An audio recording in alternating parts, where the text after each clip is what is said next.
Coming into 2016, the priority question are going to be a number, but I think one of the big ones which is going to be on everyone's question is what happens now with Daesh as we see it going forwards into the next year. This is an organization which towards the end of 2015 has started to flex some of its international muscles. And I think what's going to be very interesting is seeing in this next year where that starts to go, both in terms of sort of attacks externally and what this actually means strategically for the organization and the resulting sort of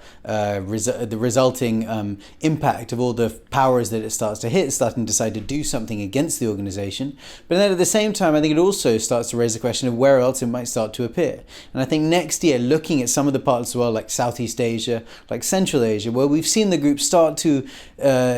make some vestiges of an appearance, how that actually starts to mature and whether it matures into a threat and what that threat looks like is going to be one of the big questions.